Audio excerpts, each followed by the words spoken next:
Hello viewers, আশা রাখি সবাই ভালো আছেন। চলে আসলাম আজকে আমরা নতুন আরেকটি ভিডিও নিয়ে।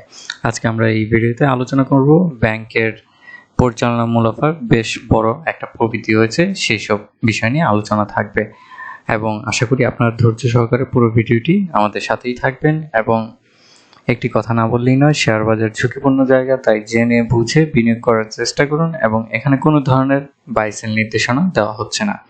আমরা জানি যে ইতিমধ্যে জুন ক্লোজিংটা হয়েছে, তো জুন মাসেই দেখা যায় যে আপনার ব্যাংক হলিডে থাকে, তখন বেশ কিছু ব্যাংকের আমরা ইনফরমেশনগুলো পেতে পারি, এবং তারই একটা বড় জিনিস হচ্ছে যে তখন আমরা খুবই কুইকলি ইনফরমেশনগুলো যেটা পাই সেটা হচ্ছে যে ব্যাংকগুলোর পরিচালনা মুনাফার সম্বন্ধে আমরা বাজারে একটা নিউজ পেয়েছি। সেটি হচ্ছে গিয়ে ব্যাংকের বর্তমানে যে তাদের প্রফিটটা হয়েছে সেটি বেশ বড় আকারের প্রবৃদ্ধি হয়েছে। তবে এখান থেকে একটা জিনিস যাবে যে পরিচালনা ব্যয় যেটা আছে সেটা বাদ যাবে, তার বাদে নেট তাদের প্রফিটটা বের হবে। তো আমরা জানি যে 2021 সালের তুলনায় 2022 সালে বেশ কিছু ব্যাংকে তাদের হচ্ছে যে প্রবৃদ্ধিটা বেড়েছে।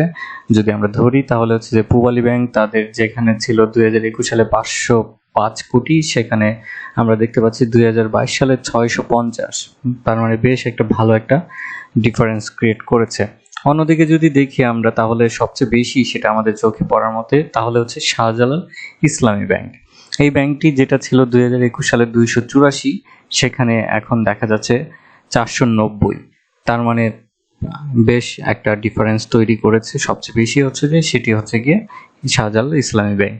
এবং এরপরেই রয়েছে আমরা যদি দেখি যে তাহলে হচ্ছে গিয়ে ব্যাংক এশিয়া অনেকখানি বৃদ্ধি পেয়েছে, এবং সাউথ ইস্ট ব্যাংক আমরা জানি যে বিগত কিছু বছর ধরে বেশ ভালো অবস্থানে আছে, এই বছরও বেশ ভালো অবস্থান তৈরি রেখেছে। এবং এরপরে হচ্ছে যে আল আরাফা ইসলামী ব্যাংক, যেখানে ছিল যে 310 কোটি 2021 সালে, এখন দেখতে পাচ্ছি 460 কোটি। এরপরে আমরা গত বছর থেকে আমরা খুব একটা আগ্রহ ছিলাম মার্কেন্টাইল ব্যাংক নিয়ে, সেই ব্যাংকটারও দেখা যায় যে বেশ মোটামুটি কিছুটা ভালো একটা প্রবৃদ্ধি হয়েছে। এবং এরপরে দেখতে পাচ্ছি যে প্রিমিয়ার ব্যাংক, যেটা আমরা খুব ভালো একটা ডিফারেন্স দেখতে পাচ্ছি। যতদূর জানি যে গত বছরও তাদের একটা ভালো স্টকের প্রতি চাহিদা ছিল, এবং তারা কন্টিনিউ প্রত্যেক বছর একটা ভালো ডিভিডেন্ড দিয়ে যাচ্ছে। এরপরে যেটি হচ্ছে গিয়ে আমরা দেখতে পাচ্ছি যে এনসিসি ব্যাংক, যেখানে তারা ছিল 315 কোটি টাকা গত বছর, এখানে দেখা যাচ্ছে 375। এরপরে রয়েছে আমরা যদি খেয়াল করি তাহলে হচ্ছে ঢাকা ব্যাংক, যমুনা ব্যাংক এবং এক্সিম ব্যাংক। এদিকে হচ্ছে যে একটি ব্যাংক দেখা যাচ্ছে যে গত বছরের তুলনায় এবছর প্রবৃদ্ধিটা কম করেছে, এবং হচ্ছে যে সেটি হচ্ছে যে এসআইবিএল, এবং তাদের যেখানে ছিল গত বছর 205 কোটি, এখানে দেখা যাচ্ছে 195 কোটি।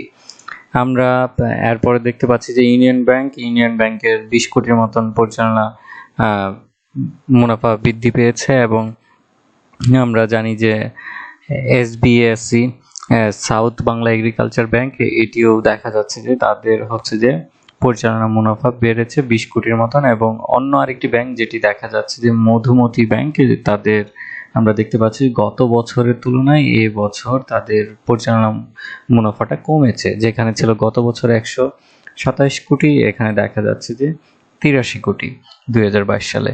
এছাড়াও আরো বেশ কিছু নামি দামি ব্যাংক রয়েছে যেগুলো আমরা এই মুহূর্তে এই চার্টে খোঁজখবর পাইনি, হয়তো খুব রিসেন্টলি এই মাসের মধ্যে তাদের সেকেন্ড কোয়ার্টারের নিউজগুলো পাবো। যেমন রয়েছে সিটি ব্যাংক, ব্র্যাক ব্যাংক, এরপরে রয়েছে ওয়ান ব্যাংক, যেগুলো আমরা খুব আগ্রহ নিয়ে বসে আছি। আশা করি এবছর তাদের যে কোয়ার্টারলি নিউজ সেগুলোতে এই ধরনের ইনফরমেশন পাবো, এবং আশা করছি যে ম্যাক্সিমাম ব্যাংকগুলোই তাদের আসলে পরিচালনা মুনাফা প্রবৃদ্ধিটা করেছে।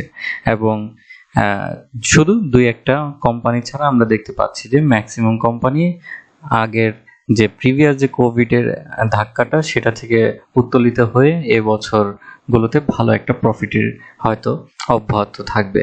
তো আজকে এতটুকুই। ভালো থাকুন, সুস্থ থাকুন, এবং শেয়ার বাজারে জেনে বুঝে বিনিয়োগ করুন। ধন্যবাদ।